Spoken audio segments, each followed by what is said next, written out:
Alright, hello, and welcome back to I Might Be Wrong MMA prediction and preview for UFC Fight Night, Tyro vs Park at the Apex. The thought of, the word Apex has, I shiver at the thought. They said they were going to improve the Apex. It has not been improved. They need at least another, 50 seats in that fucking hall to make it somewhat bearable. I like the whole thing of being able to hear coaches and all give advice, but the crowd atmosphere just adds a different element to fights, and there's so many fighters on this card. I think it helps them in the fight. It helps them get motivated, like Chris Duncan and whatnot. It just seeing them fight without a crowd is kind of just, it's so disappointing, because I'm gonna get straight into it, guys. And also, this fucking poster sucks. It's just sandpaper. They're standing in front of a big wall of sandpaper. They couldn't get the feel of the Apex, where it's a cold, damp warehouse. I'm gonna get straight in predictions, guys. It annoys me how shit UFC promotion is. But moving on, I bet half of you didn't even know this card was happening. Piera Rodriguez versus Ketlen Souza. Now, Ketlen Souza is coming off a loss to Angela Hill.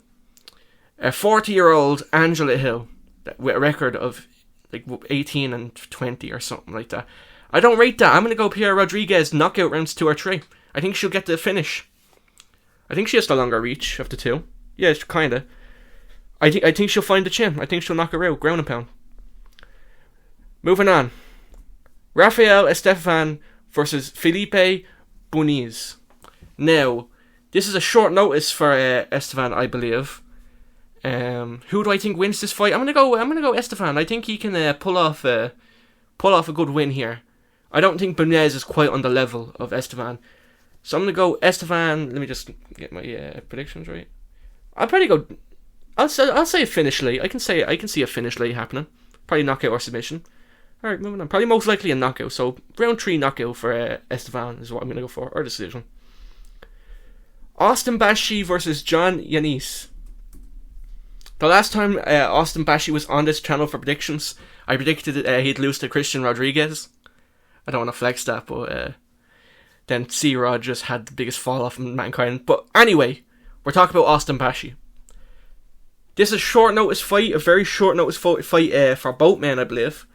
I think Yanice is taking this on a week's notice, and Bashi's taking it on 2 weeks' notice. I think this is a mismatch. I think Yanice's style is perfect for Bashi. I can see Bashi getting a submission in rounds 1 or 2. Knockout or submission, but most likely a submission. I could see either ground and pound. Yanice just has 0 wrestling defense and not that good at striking. I can see this is going to be an easy fight. Austin Bashi forced 2 rounds by whatever way he wants. Middleweight. Now, my boy, Nick Klein. I believed in this guy for when he fought I think Mansour. I saw the holes in Mansour's game, and I said Nick Klein could catch him, and he almost fucking did with that spinning back fist. I'm so proud of him. He put up a good fight, but I think he wins this fight. Puliev had his debut recently against I think it was Kristen Leroy Duncan. Pretty mid performance. I can see Klein kind of grappling his way to a victory here. I think he does grappling. Let me just check. Yeah. I can see him getting him down and just holding him for a split decision or something. I'm going to go Nick Klein decision. Moving on. Or a submission. I can see a submission happen as well. Puliev has 0 grappling. So submission or decision for Klein. But moving on. Rodolfo Vieiraa versus Trishan Gore. Now, the lore behind the Gore is I didn't even mean for that to rhyme. Trishan Gore was so hyped up back in the day when he was on The Ultimate Fighter, and he just went on a losing streak. It's so bad. And he was originally, they thought he could beat Mansour. No.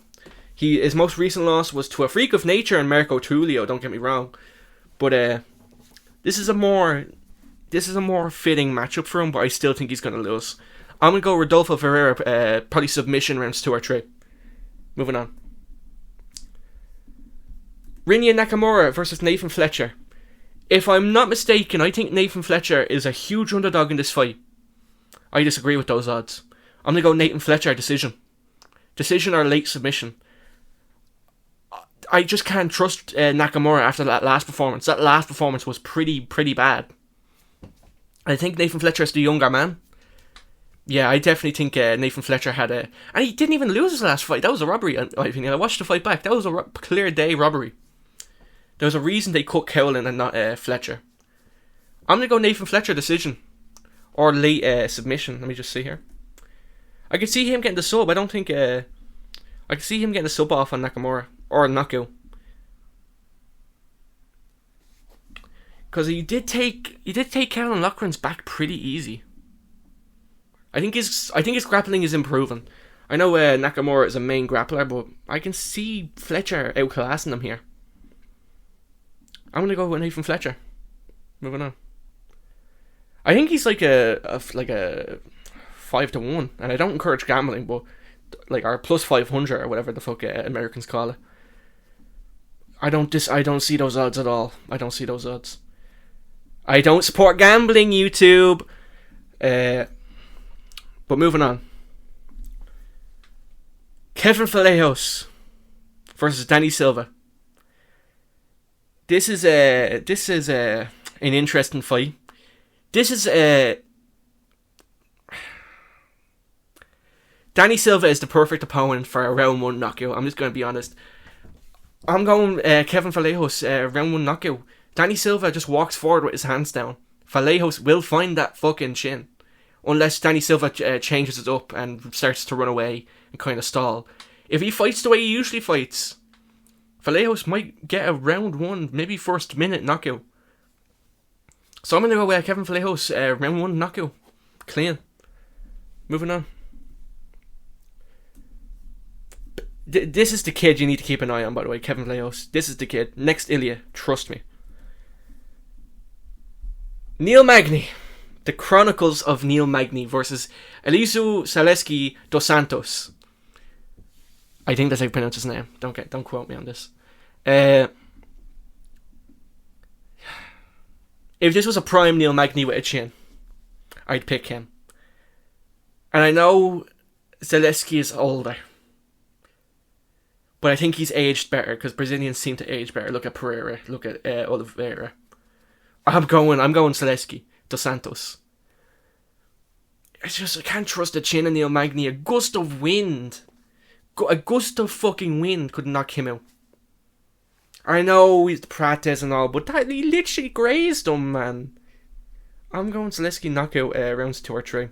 I think Neil Magny will win on points, but at some point Zaleski will just catch him with something. Moving on. Carol Rosa versus Nora Canol. Now, this is where the UFC odds makers annoy me. Rosa is a favourite in this fight. I am not a fan of Canol, but this is a winnable fight for her. This is a very winnable fight. I don't know how Canol is not the favourite here. I'm going Canol submission rounds 2 or 3.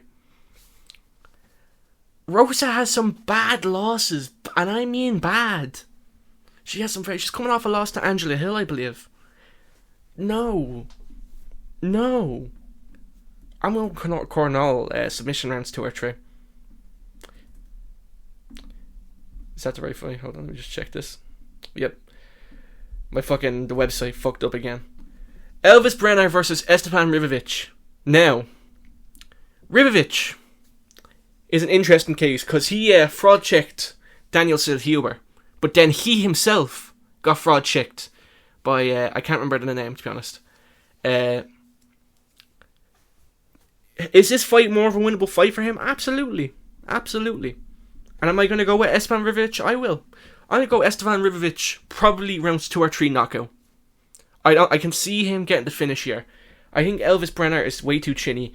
I think Brener could probably win in the grappling exchanges, but I think Rivic would probably either find a way out or do enough to survive for the rest of the round and then the next round catch him on the chin. I'm going Rivic, knockout, rounds 2 or 3. Moving on. Mateusz Rebecki versus Chris Duncan. This is my fight of the night. And who am I going to go with here? I think it's kind of obvious. I made a video on him saying how, like, I made a list of, like, my favourite prospects in the UFC. Chris Duncan was on that list. I'm going Chris Duncan, knockout rounds 2 or 3. Knockout or submission. I think people aren't factoring in. Rebecki went through a war in his last fight. That damage might still be on him. And it wasn't that long ago. That damage may still be on him. I'm going to go Chris Duncan rounds 2 or 3 knockout or submission. But moving on to the main event of the evening. Tatsuro Tyro versus Hyongsung Park. This is an interesting fight because it's a short notice and I don't really know how either man will prepare for a short notice fight. Who do I think will win this fight? I'm going to go with Tatsuro Tyro. I think this man has more experience in the later rounds. I think Hyongsung Park will win the first 2 rounds. But then round 3 starting, it'll get closer. And then rounds 4 or 5, I can see Tatsuro Tyro either winning both those rounds and getting the decision, or getting a finish. I'm going to go Tatsuro Tyro, knockout or submission, rounds 4 or 5. I can see him gassing out Hyongsung Park. I can really see that. Alright, that's the end of this card. I don't want to see any hate for this card, because it is Apex, but it's a solid card. It is a very solid card. The card we need to look out for is next week's card. That card legitimately sucks. It has 2 of my least favourite fighters in the main event. Delidze versus Hernandez. And like the feature fight is Angela Hill versus a nobody. I don't know if it's a nobody, but I don't know your woman. I need to do research, but Jesus Christ, this is going to be a cruel week for me doing research on this card. Anyway, if you enjoyed the predictions, please like and subscribe. That's been me. See ya.